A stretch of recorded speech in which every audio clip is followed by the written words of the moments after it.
Assalamualaikum warahmatullahi wabarakatuh. Nama Aulia Rahmawati, NPM 2021030025, Prodi Hukum Ekonomi Syariah, kelas B, dosen pengampu Indah Agung Suprapti, Magister Pendidikan. Di sini saya akan menjawab soal ujian akhir semester mata kuliah Tahsinul Qiroah.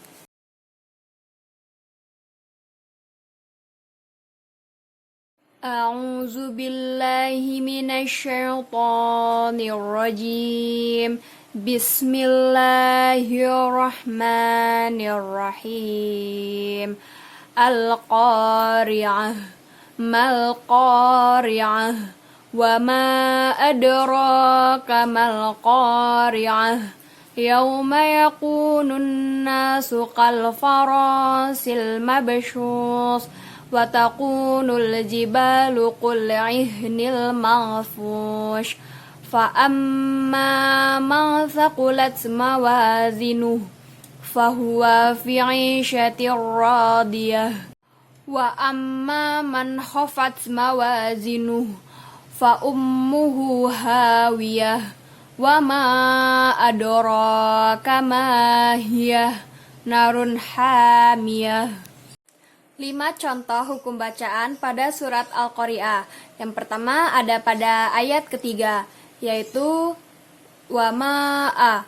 Itu adalah hukum bacaan mad jaiz karena ada huruf mad tabai bertemu dengan hamzah, maka cara membacanya panjang seperti mad tabai 2 harokat atau 4 harokat. Yang kedua, adro. Itu adalah hukum bacaan qalqalah sugro karena di dalam kalimatnya terdapat dal mati dan cara membacanya membalik membentuk huruf dal. Selanjutnya terdapat pada ayat 4, yaitu yauma. Itu adalah hukum bacaan mad layin karena tanda baca fakta bertemu dengan waw mati, cara membacanya sekedar lunak dan lemas. Selanjutnya kunnunasu. Itu adalah hukum bacaan guna musadadah karena ada huruf nun yang bertasydid, cara membacanya cukup mendengung. Dan yang terakhir, mabsus. Itu adalah qalqalah sugro karena di dalam kalimatnya terdapat huruf ba mati. Cara membacanya cukup dengan membalikkan membentuk huruf ba. Selanjutnya macam-macam waqaf. Jenis-jenis waqaf itu ada waqaf tam, waqaf kafi, waqaf hasan, dan waqaf kabih. Waqaf tam adalah sempurna, yaitu waqaf yang dibaca secara sempurna tanpa memotong di tengah-tengah bacaan. Arti ayatnya pun tidak akan terpengaruh karena tidak berhubungan dengan bacaan sebelum maupun selanjutnya. Yang kedua, waqaf kafi, disebut juga sebagai waqaf yang memadai, yaitu waqaf yang dibaca dengan tidak melakukan pemotongan di tengah kalimat, tetapi masih memiliki hubungan makna dengan kalimat sebelum maupun selanjutnya.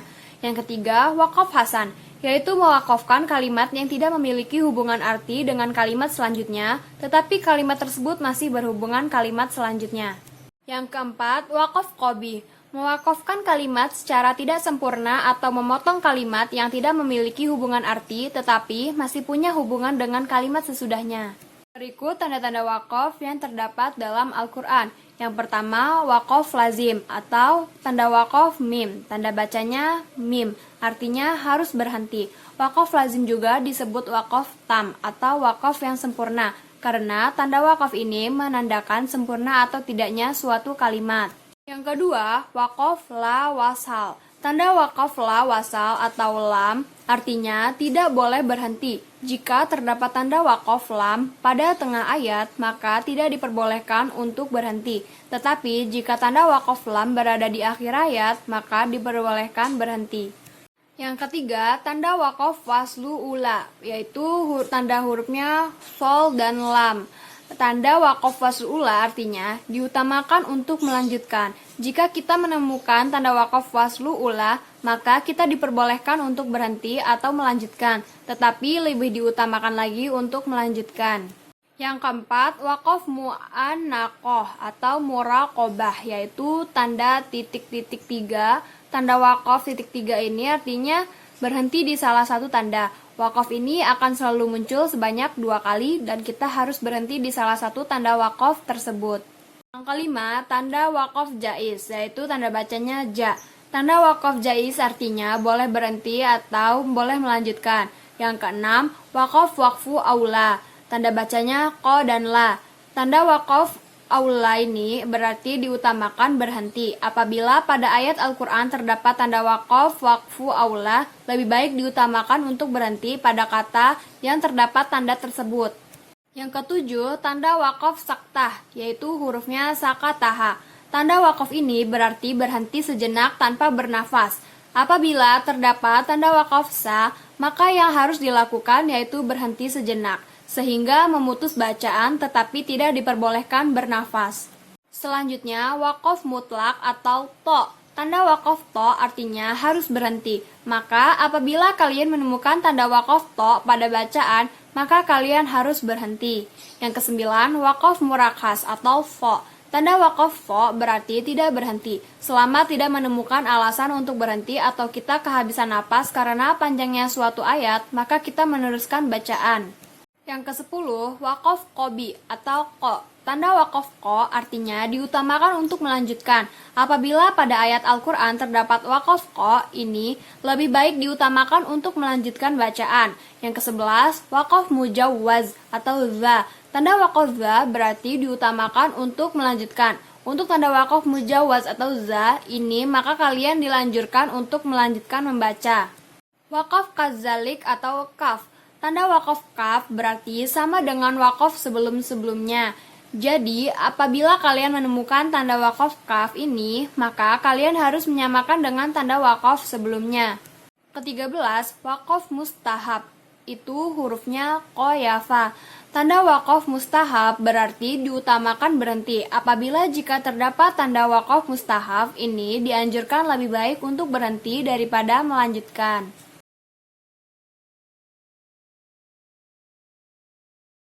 Jawaban dari soal yang ketiga yaitu, dalam ilmu tajwid, mim sukun atau mim mati dibagi menjadi 3, yaitu yang pertama ikhfa syafawi, yang kedua idgham mimi atau idgham mutamatsilain, yang ketiga izhar safawi, yaitu berikut penjelasan dari ketiga hukum mim mati tersebut.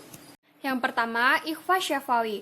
Pengertian ikhfa syafawi secara bahasa terdiri dari dua kata, yaitu ikhfa yang berarti samar dan syafawi yang berarti bibir. Maka dapat kita ambil pengertian bahwa ikhfa syafawi berarti bunyi samar yang terjadi di kedua bibir.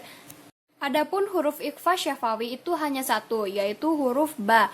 Kaidahnya adalah apabila huruf mim mati bertemu dengan huruf ba, maka huruf ba mim mati tersebut dibaca dengan samar dan mendengung sepanjang 2 harokat. Yang kedua, idgham mutamatsilin. Pengertian idgham mutamatsilin secara bahasa berarti memasukkan 2 huruf yang sama makhraj dan sifatnya. Dalam hukum mim mati, idgham mutamatsilin dikenal dengan istilah idgham mimi. Huruf dalam idgham mimi hanya satu, yaitu ma. Kaidahnya adalah apabila huruf mim mati bertemu dengan huruf mim yang berharokat, maka huruf mim mati tersebut dibaca mendengung sepanjang 2 harokat. Yang ketiga, izhar safawi. Pengertian izhar safawi secara bahasa berarti jelas di bibir, sedangkan secara istilah artinya membunyikan dengan jelas di antara 2 bibir tanpa disertai dengung. Huruf izhar syafawi ada 26, yaitu semua huruf hijaiyah selain mim dan ba. Kaidahnya adalah apabila ada huruf mim mati bertemu dengan salah satu dari ke-26 huruf tersebut, maka huruf mim mati dibaca dengan jelas dan terang, sesuai dengan makhraj dan sifatnya selama 1 ketukan. Kemudian dilanjutkan dengan membaca huruf berikutnya. Cukup sekian dari saya, jawaban dari ujian akhir semester mata kuliah Tahsinul Qiraah. Assalamualaikum warahmatullahi wabarakatuh.